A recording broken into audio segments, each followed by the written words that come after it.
Hey there, I am back with another deck review, and today I'm going to be looking at the 2020 prototype deck from Jackson Robinson and King's Wild Project. Now this particular deck is sort of a preview of an upcoming King's Wild Shorts deck that I believe will be coming out sometime next year. But this one has a really interesting back design, so we wanted to produce a prototype, put some out there to kind of get some feedback on that. So that's what we're going to try to do with this video. It is a really limited deck. You can see down here on the bottom, it is numbered out of 175. So just 175 of these were produced. He sold them out really quickly to King's Wild Shorts subscribers a couple weeks ago. And I just got a couple in for myself the other day. So I wanted to take a quick look at them. So starting out with the tuck case.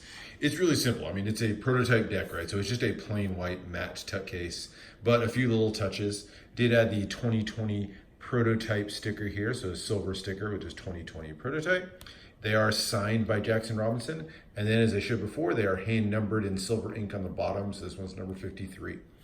As you open up the cellophane, there's nothing else printed on it, but there's also this on the back. So it's underneath the cellophane, but it's a Joker sticker. So if you're a King's Wild Shorts subscriber, if you subscribe to all 12 decks throughout the year, you get a bonus deck at the end. But if you missed one, you can use these Joker stickers kind of as a wild card and still stay in the running to get that extra 13th deck at the end of the year. I will probably not be getting that 13 deck because I've only been a King's Wild subscriber for a couple of months now, but I do now have a Joker to get one deck closer. So that is the tuck case. I'm gonna open up and take a look at the cards. Now, normally I start out by looking at the back design of the cards, but that's really kind of the highlight of this video. I'll do a real quick run through, just to let you guys know what's happening with the cards themselves, though. So it is not, I believe this is not the actual set of cards that is going to come with the deck when he actually produces the final deck. This is just sort of a placeholder, generic set of cards here.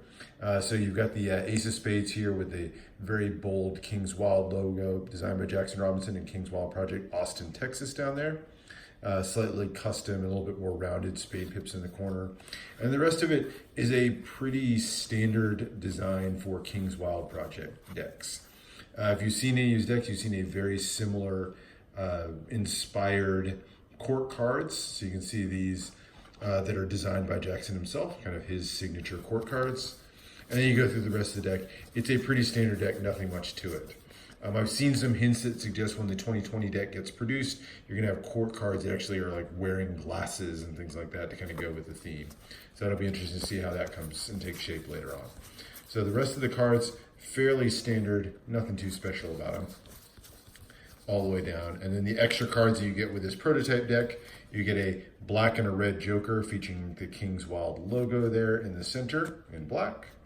And then you get a double backer card, which leads us into talking about the back design of the cards, which is really why this prototype deck was produced. And here it is. So it's 2020, which refers to vision and glasses and eyesight, 2020 being perfect vision. And so the back design is designed to look like an eye chart. So the eye chart is, you know, if you're getting tested for glasses, they would put this chart up with large all the way down to small letters, and you would just see how far down you could read, and that's how they determine what your eyesight was. So you have a bunch of kind of seemingly random letters. You do have the KWP on this line for King's Wild Project. But as far as I can tell, the rest of it is fairly random. Two-way design, so the letters kind of mirror on the other side. And then you have these sort of notations and markings over here with just different sort of random letters and numbers. Then it has a thick black border kind of framing up that chart, and then a medium to thick white poker border on the outside. So really nice themed back design there, but what makes these really interesting is they are marked. And where are they marked? Well, the marking system is in these corner numbers over here. And so if I zoom way in on this one, you can see up here, you've got the 20/200, but then you've got the 1S. And that means that this is the ace of spades, the 1 or the ace, and then the S stands for spades. And there it is. It's repeated on the other side, so you have a two-way design on this. And so if I flip to a random card here, you've got up here KD, or the King of Diamonds. And there it is. Nice little extra touch on this one. Even the extra cards themselves are marked as well. So if I look here, so like here's the double backer that comes with it, for example. You've got BB, so for backer, or double backer. And then the jokers here, you've got BJ, and RJ for red joker and black joker. So RJ is the red joker, BJ is the black joker. I love the touch of even marking those extra cards. Sometimes those get skipped on marking systems. What do I think of it overall? I think, obviously the front's not much to speak of. Handling is going to be, fine. It's a prototype deck, right? So I'm not really going to say too much about the handling, but it does fan nicely and everything. But the real feedback on this one's going to be really on the marking system. What I like about the marking system, it's really easy to read without being blatantly obvious what's going on. I mean, I can, just glance at this really quickly, get a quick look at that upper corner, and really quickly figure out, there's the ace of diamonds.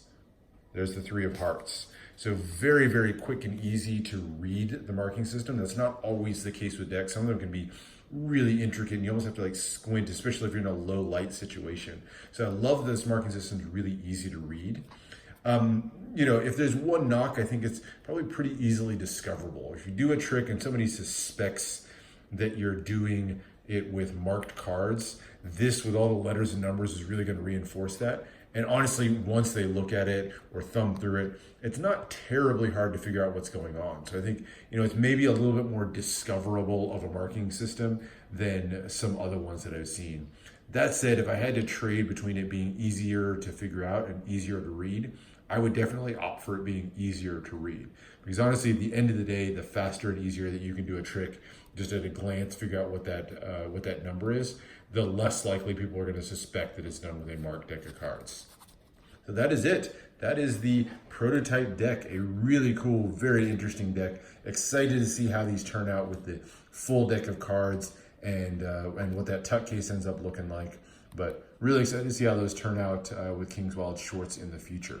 Hope you enjoyed. Let me know if you have other questions, decks you want to see. Always going to have a lot more content coming out with reviews and unboxings, so be sure to subscribe if you want to be a part of those. So that's it for this time, and I will see you for the next one.